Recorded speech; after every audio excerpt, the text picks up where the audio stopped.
welcome to Ladies Talking Leafs. I'm Chris. And I'm Sil. And a lot has happened in the last couple of weeks. There is some concern in Leafland that we see that we're going to get into a little bit in this show. And but after back-to-back wins versus the Hawks and the Wings, things are looking at least a little bit more positive in Leafland. Yes, I definitely agree. And it was good to see them, basically push through and get a couple of tough wins. Maybe not the way we 100% would have liked to see, but it's a step in the right direction. So to start off the show today, we want to make a correction and an apology to our anniversary contest winner, Lauren Stewart. In our last show, we referred to Lauren as a she, but Lauren is actually a he. Lauren was really good about it and said it was fine. Obviously explained how it happens often with unisex names and especially online when we actually don't see the person. So, but still we want to make sure that we always give accurate information on our show. So again, so sorry, Lauren. And we did make it right for you because we did send you your gift and he seemed to like it. Mm-hmm. Yeah, no, he really did. And the gift, so sorry from myself as well for that mistake. We really should check regardless of the unisex name. But anyhow, he was very happy with his prize pack, which included a Tim's card and some cool Leaf items. So keep listening because we hope to have another giveaway for the holiday season. Absolutely. So, we want to get the Christmas season off right. And we're probably going to have something else for you coming down the pike. So, okay, with that business out of the way, there's been quite a lot of talk about the All or Nothing Amazon series, which we personally have not touched upon yet. We've both watched it, and so we just want to share what we took from it. So, Chris, what were your impressions on the series?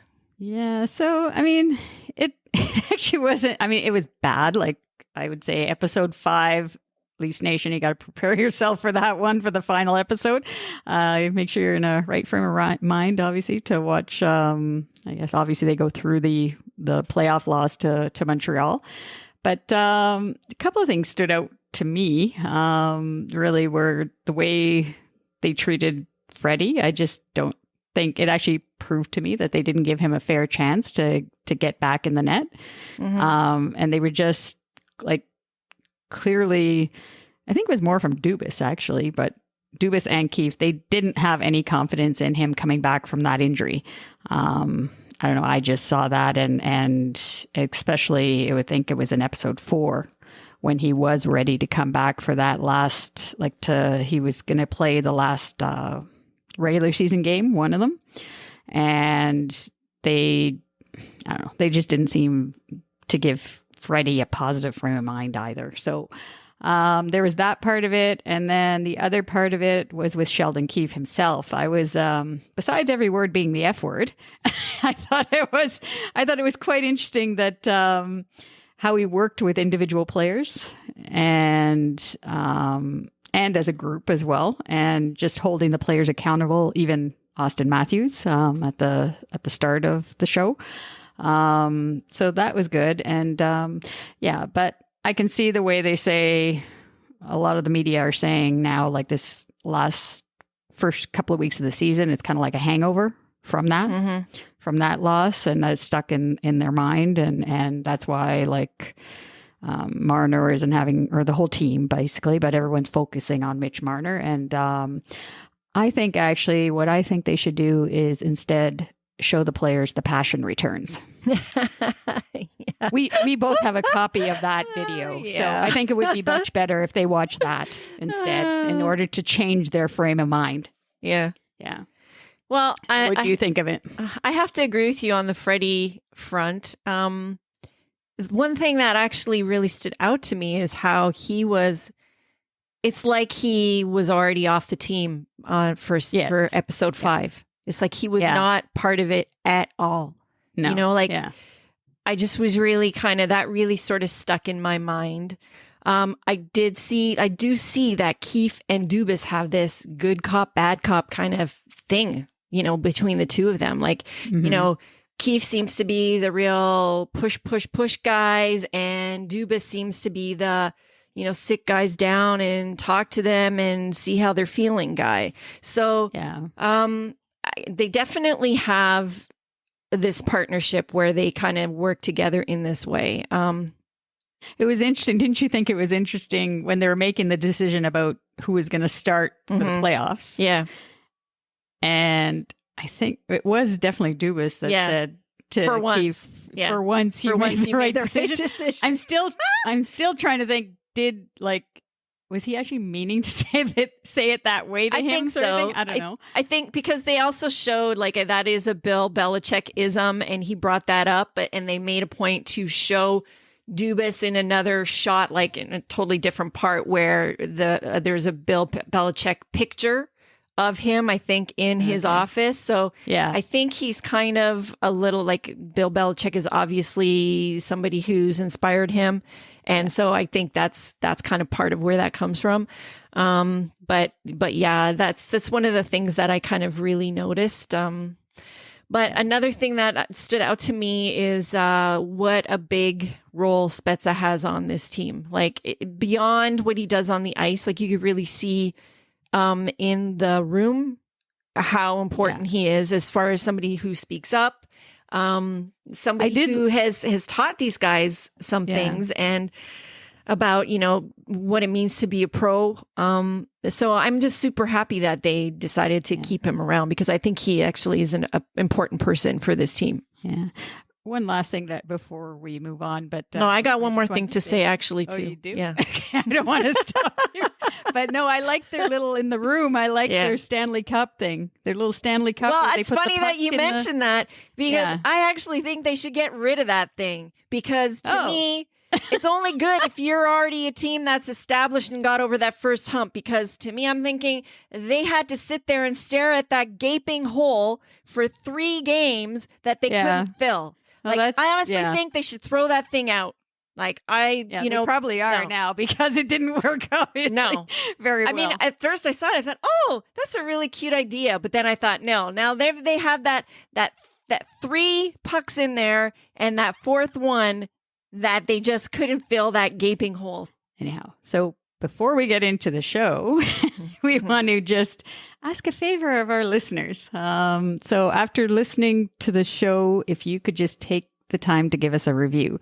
Your feedback is important to us and will help our show get more recognition as a place to go to for Leaf content. That's right. So please definitely do that. Anyway, so let's get started with the show. We're obviously going to start with our good, the bad, and the ugly for this last 2-week segment. And then we're going to roll the Ladies Talking Leafs highlight reel, and we will end off with the 3rd period. So without any further ado, let's talk Leafs.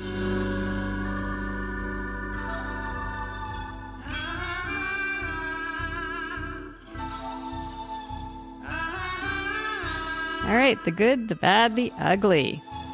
Woo-hoo. This is going to be fun.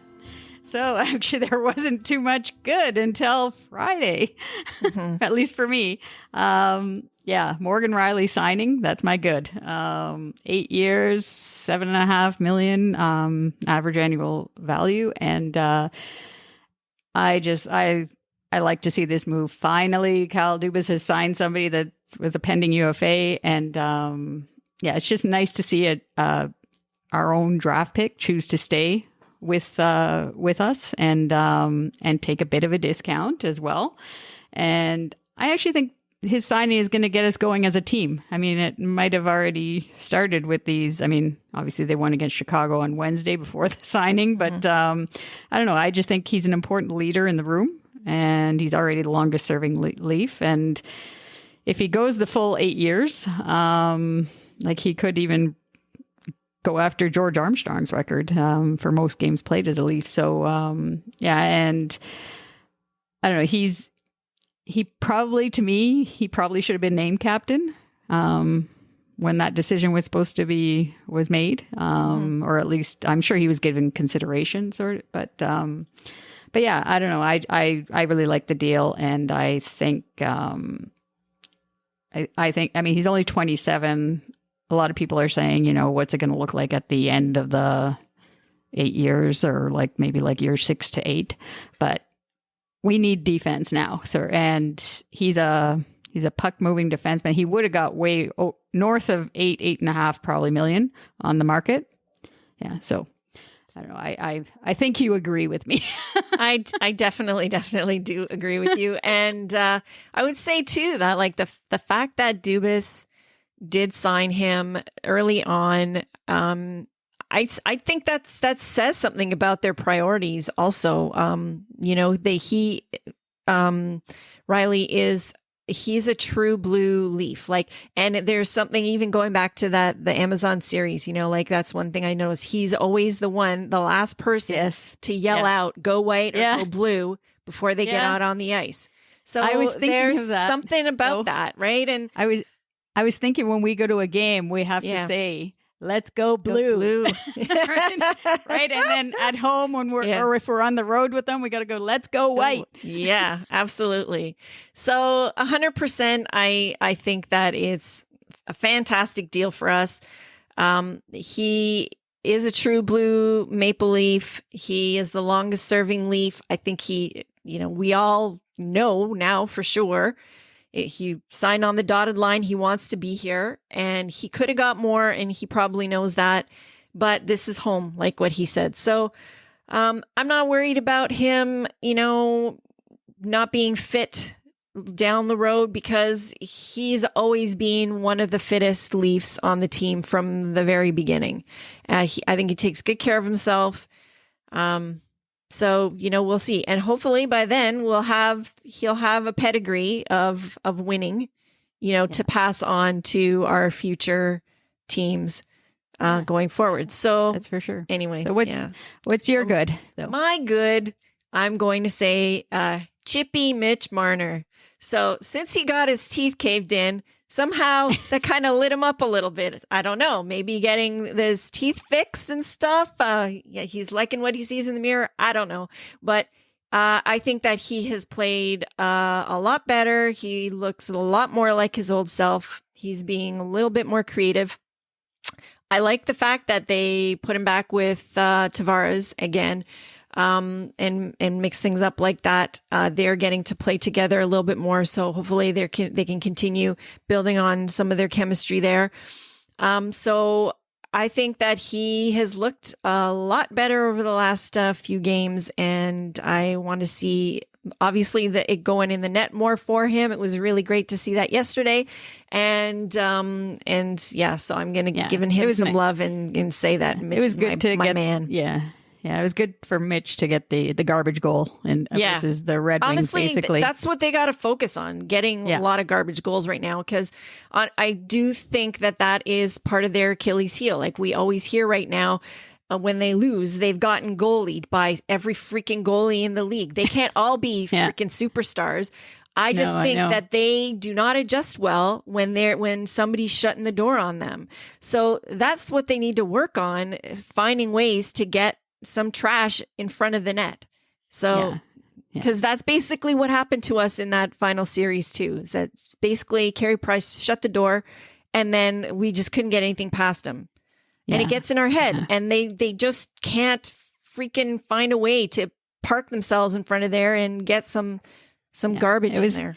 Yeah. It was just nice to see Mitch too. He was smiling. Like that's how you know that he's getting back to who he's supposed to be. He needs to be smiling when he's playing. And like just some of the plays that he makes, they said on the Hockey Night in Canada broadcast, like this goal that I believe he got an assist on it. I'm not sure. I think, no, he didn't get the assist. That's right. But they said that basically he's the guy that did everything on the play on Tavares' goal. And even like he did like at the blue line going into the O-zone, he did the stutter step sort of to get, and he stayed on side and then to pass it off to Tavares and like only, like they said, only elite players can do that kind of thing, that kind of play, right? So you can tell like he's getting his mojo back basically, which is what we want. So hopefully it stays that way. Yes, exactly. It's only a couple of games because he played well in Chicago as well, but at least it's positive. Yeah. Right. So now moving on to the bad.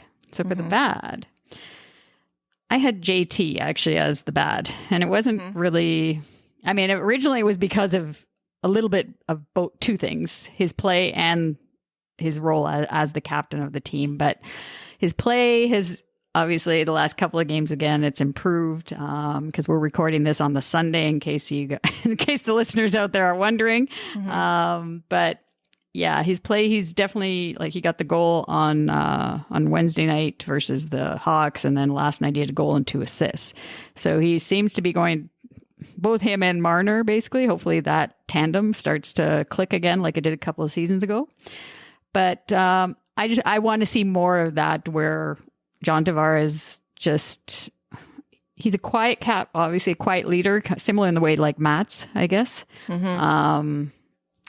But Matt, I have to say, like, during his time here, he showed more consistency, I think, with the points and leading the team on the ice with his offense, I think. But then it was a different time then, obviously. But in the role of the captain, I just think I would like to see Tavares, like, this last little while where the Leafs Nation has just been, like, going insane the last couple of weeks. Like, maybe he could have came out when he speaks to the media and kind of deflect some of the criticism, like, off of Mitch, like maybe just say some things to, like, send some positivity into, like, even to his teammates, right? Like, even for Mitch personally, or even the defense, because they're having problems as well, which we're going to get into. I don't know. I just think there's a little bit that he could do more that way. I know it's now all teams say it's like a leadership group, but with the Leafs, it's a little bit different being the captain, in my opinion. I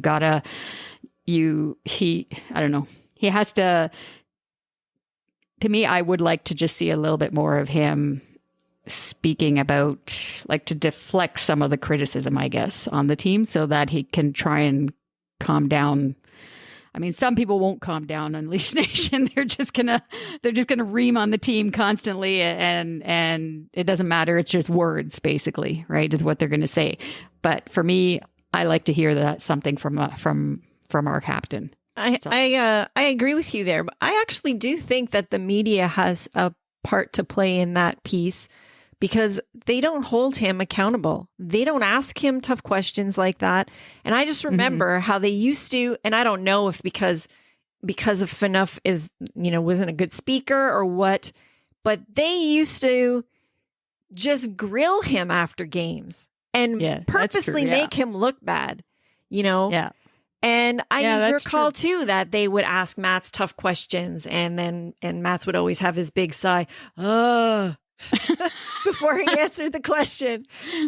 But I kind of find that they somehow give him a free pass. They don't ask him those tough questions. And I don't know if it's part of it is because of the COVID thing and it's all the Zoom stuff, and they don't actually get that FaceTime with the players as much, but they actually don't force him to be accountable either. So it's one thing because mostly they're answering questions, but I agree with you. He's the captain. So at some point he could come out and say, it's almost like the way you're saying, it's almost like they're feeding off the media is feeding off the energy from Leafs Nation and just going after Marner, basically, because that's all Leafs Nation is talking about on social media right now. And nobody's really talking about Tavares at all, sort of thing. And Matthews is kind of getting a free pass because he missed all of training camp. And because he's him. So, and everyone knows he's going to come back okay, and he's going to be fine. But but you're right. He is so quiet that he just flies under the radar in a way. But I do think that he could do more even on the ice, showing more emotion. And I think we started to see that. And I did find it was funny that on the broadcast they mentioned, because he's Matt Molson's, child's godparent, that Matt Molson texted him and said, you could smile a little bit more after you score. So, even with that, because that's the one thing Matt's always did. Like, he had that big smile after he scored. So even as quiet as he was and not as non-demonstrative, he wasn't I don't think he's as robotic as Tavares seems sort of to be. Yes, so yeah. He can learn to grow into this and be more, because I do agree with you that being a captain of the Leafs team is not the same as being captain of the Islanders. You need to be more.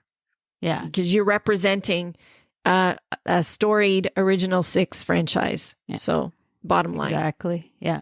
Yeah. And so what's your bad? My bad is the power play. Man, like I don't know how.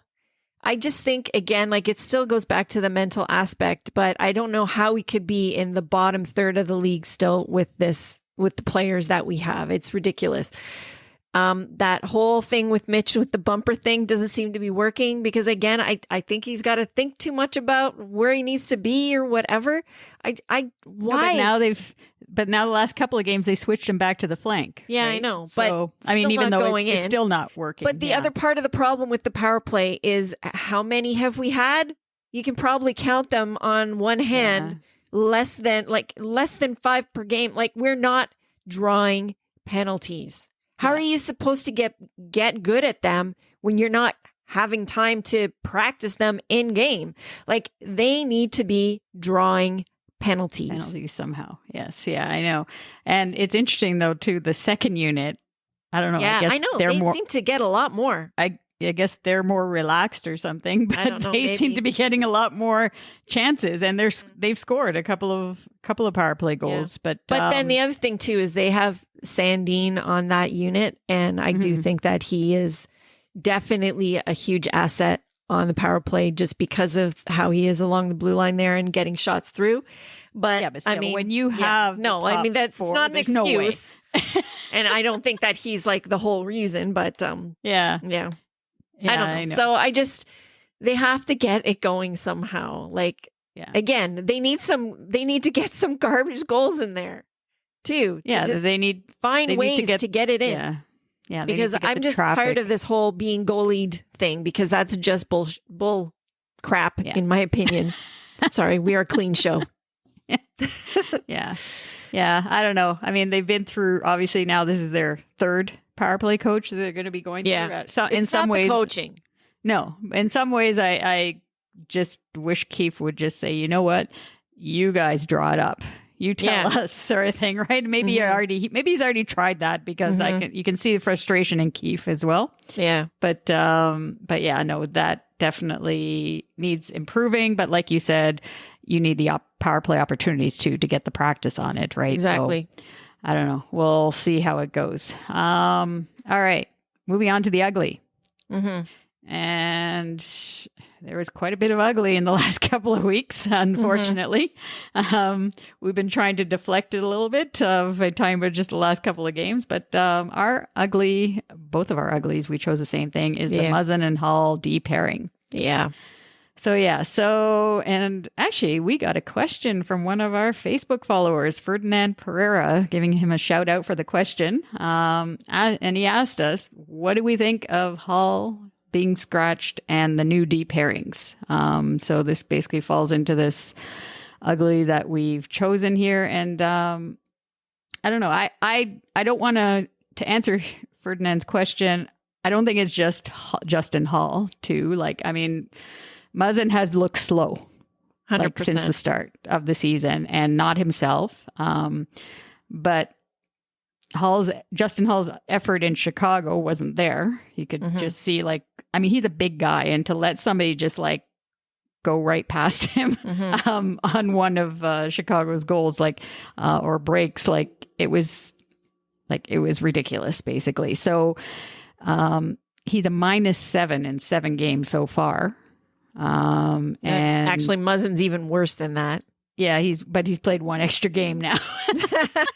So that's what I looked at he's too. -9. So, but I don't know. And but the thing is, Justin Hall, like they mentioned on the broadcast on Saturday night, he plays a lot of PK minutes too. That's right. So I don't know. I thought our penalty kill has been good.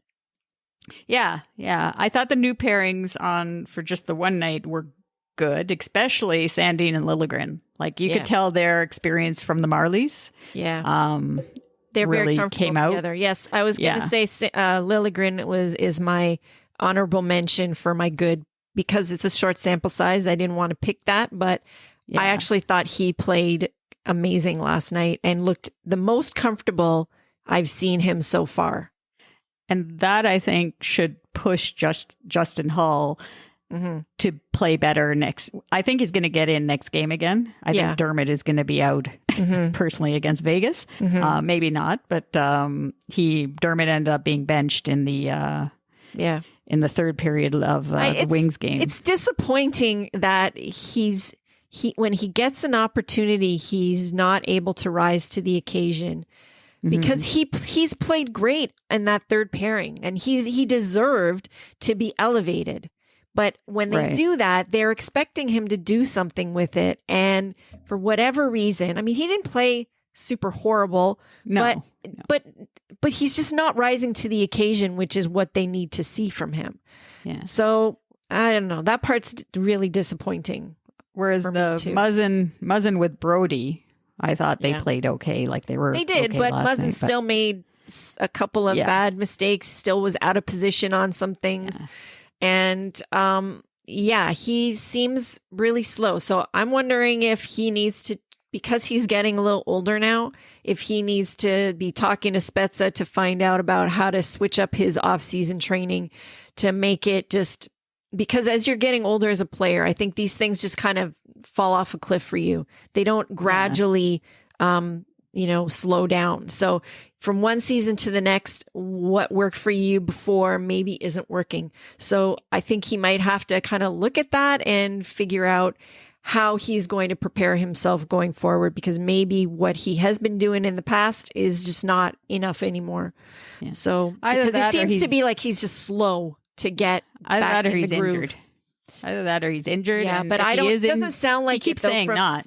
But it doesn't sound like it from the way Keefe's talking either. So I don't think that that's the case, because really at this point, why are you so early in the season? Why are you shielding? Like it's not like we're in a playoff series where you have to kind of hide stuff. So that's what I thought too. But yeah. So anyways, I guess for Justin Hall too, like at least for me, when you're sitting in the press box, it's kind of like a different view of the game too. So maybe that'll give him the reset button to see Liljegren play so well too. Maybe that'll get the compete level up in him to basically start playing the way he can and the way we know he can.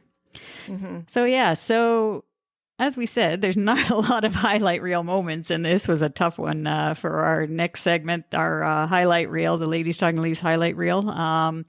But we always manage to find something positive. So let's roll the reel. All right. So number 3 in the Ladies Talking Leafs highlight reel is Mitch Marner. We want to give Mitch some love, and I think we already discussed it somewhat. Some double love. Yes, double love. Because we just want him to get back to his old self, and we're starting to see some of those moments coming back. And so way to go, Mitch. Keep doing what you're doing. Yeah. It was nice to see him and Tavares. It looks like it's coming together again for them to be like they were a couple of seasons ago. So that's good. And then, oh my God, I'm having a blank here though. Who's on the other side, on the left side Kerfoot. With them? Oh, Kerfoot. No wonder. See, you always forget. Oh my God, that's hilarious. Because everybody says he's invisible. And I'm like, wait a minute. Not totally, because I think he does show up in the right spot in the right moment sometimes. So, I don't know if it's like a defenseman when you don't notice him. I don't know. Probably there's not a guy, as good there, but Kerfy has to step it up next time. He has to try and get on our highlight reel. Anyways, moving on to number 2.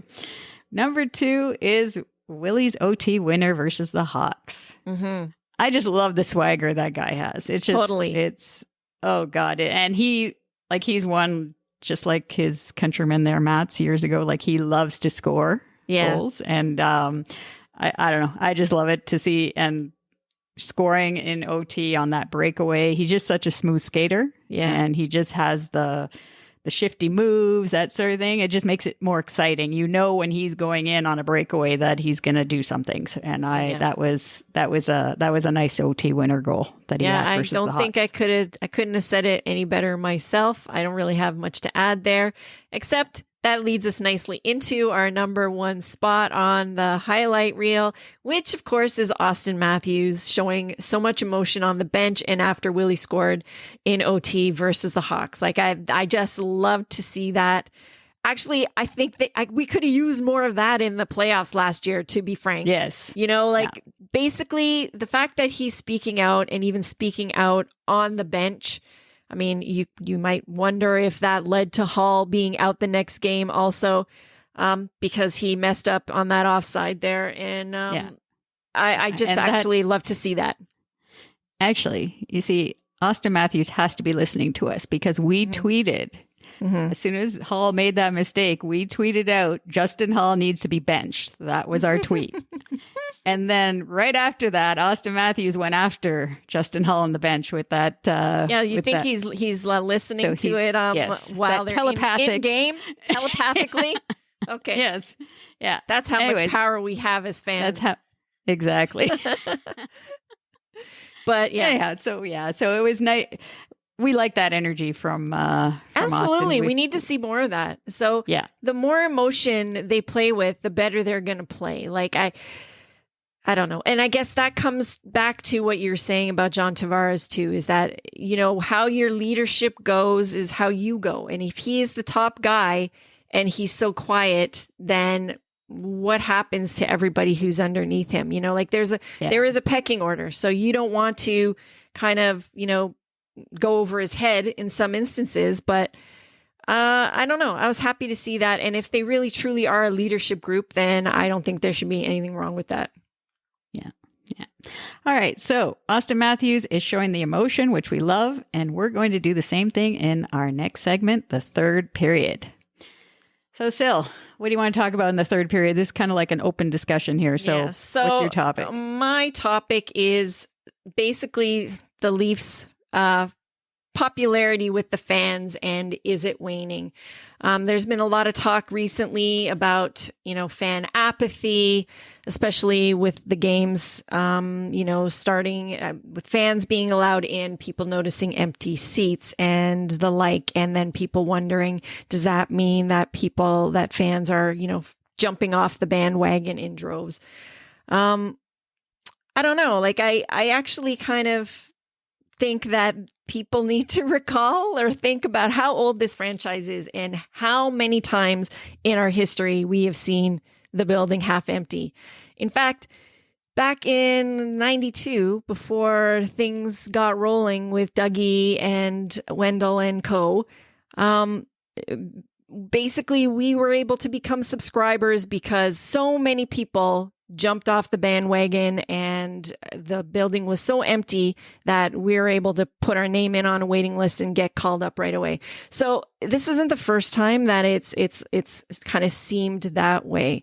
I do think that Leaf fans are a little bit disgruntled right now and waiting to see what happens, but you better believe that, and we've seen it time after time after time, people are going to come back once things turn around. So, oh yeah, no, they always do. But the interesting thing, I read the article that you mentioned to me, the Toronto Star article. We included it in our show notes if the listeners want to have a look at it. But I was looking at some of I think the age group of the fans has a lot to do with it too. I think obviously, it's been 17 years since they've won the playoff series. So that's like a long time. There's like a whole generation who's never seen it.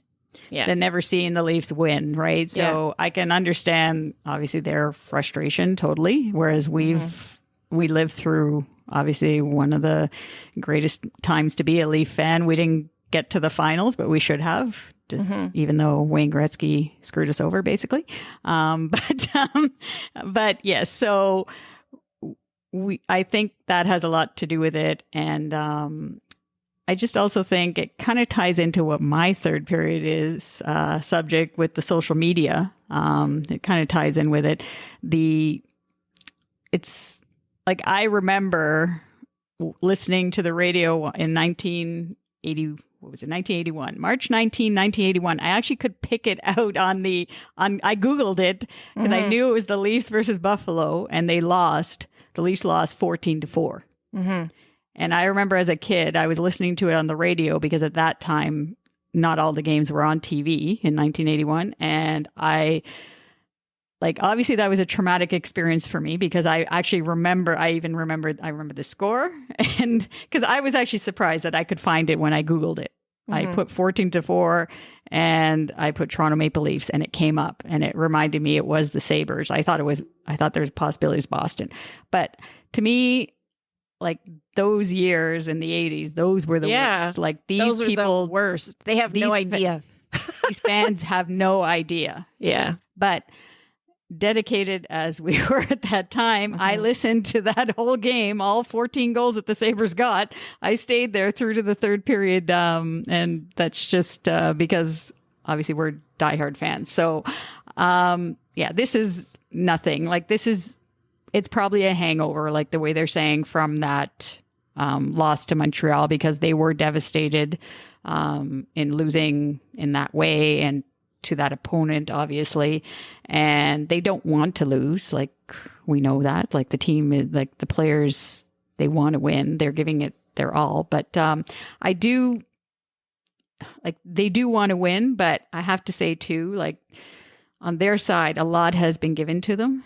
It has. And I do think part of the problem is now all fan bases are so focused, but no more so than here in Toronto on the dollars these players are being given. And that was not the case back in the 80s. Like we never knew what everybody was making or whether or not, they were fulfilling their contract obligations by the way they play. Like, so I do think that we tend to like our lunch bucket kind of players here.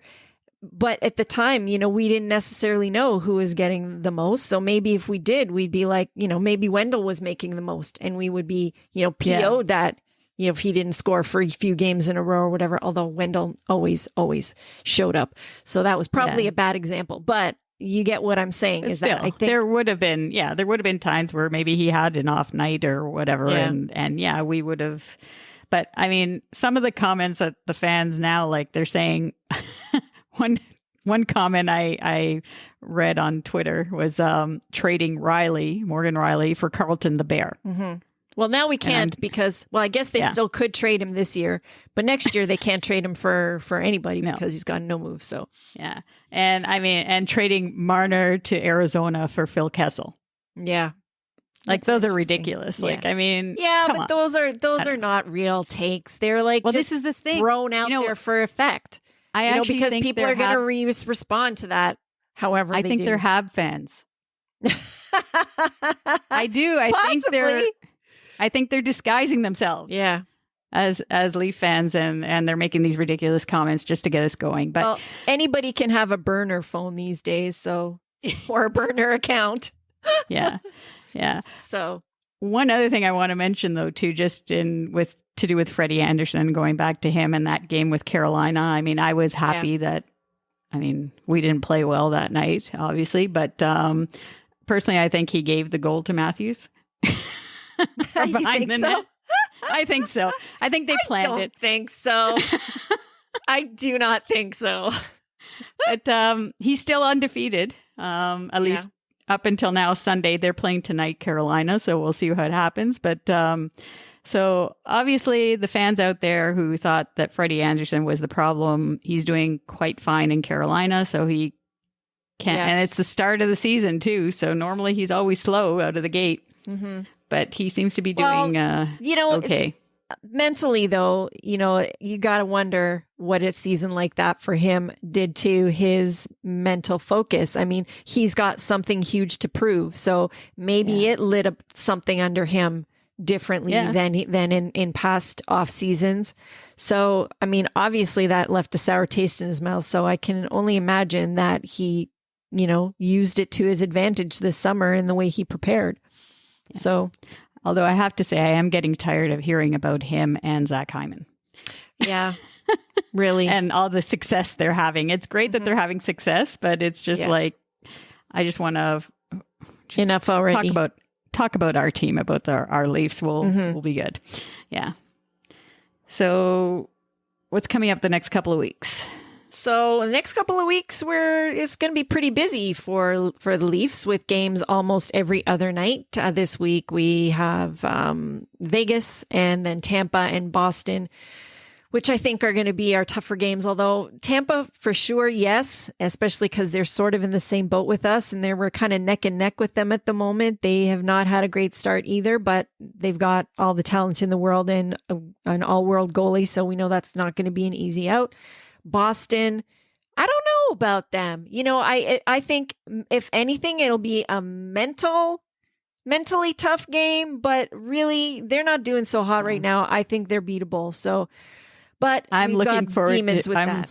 For that, I'm looking forward to the Marchand and Bunting. If they can get on the ice at the same time, that's going to be good. Yeah. And there's also a back-to-back in there playing Calgary next Friday and then Buffalo on the Saturday night. I really hope we beat Buffalo because this has got to be some kind of weird apparition, what's going on with them. But maybe they're taking something from the whole Eichel thing, that no one gives them any credit and, they're putting their best foot forward. It's amazing how being pissed off at something can really help you elevate. So anyway. Yeah, that's I was talking about that with my nephew actually. We were just saying being you can be pissed off to the point where you're not like Jordan Binnington the other night, swinging a stick at Kadri. It was insane. You don't go that far, but you can be pissed off and change change the I guess the mentality of the group in a way to be a positive in the game. So, well, I just think that it just takes one or two people to get pissed and elevate, like we saw with Matthews the other night. Yeah. And then other people will follow suit because that's an energy that catches.